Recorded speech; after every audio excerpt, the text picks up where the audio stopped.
బాల్బన్. బహరాం షా తరువాత ఢిల్లీ సింహాసనాన్ని అధిష్ఠించినది నాసరుద్దీన్ మహమ్మద్. నాసరుద్దీన్ మహమ్మద్ కాలంలో వాస్తవంగా ప్రభుత్వ కార్యకలాపాలు సాగించిన వ్యక్తి బాల్బన్.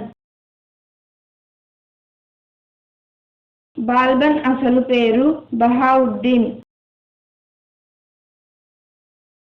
బాల్బన్ మధ్య ఆసియాలోని ఇల్బారీ తెగకు చెందిన తురుష్క జాతీయుడు.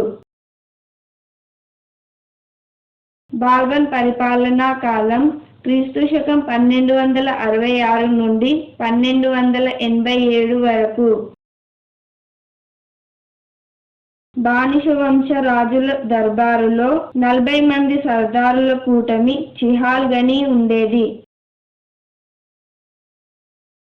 చిహల్గనీ ప్రాబల్యాన్ని తగ్గించినది బాల్బన్. మీరోలనే దోపిడీ దొంగలను అణచినది బాల్బన్.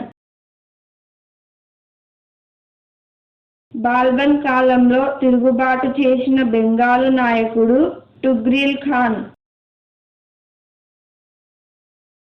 టుగ్రీల్ ఖాన్ మరణించడంతో బెంగాల్కు ప్రతినిధిగా బాల్బన్ కుమారుడు ఉల్ఘు ఖాన్ నియమించబడ్డాడు. తైమూరులో పోరాటంలో ప్రాణాలు కోల్పోయిన బాల్బన్ పెద్ద కుమారుడు మహమ్మద్.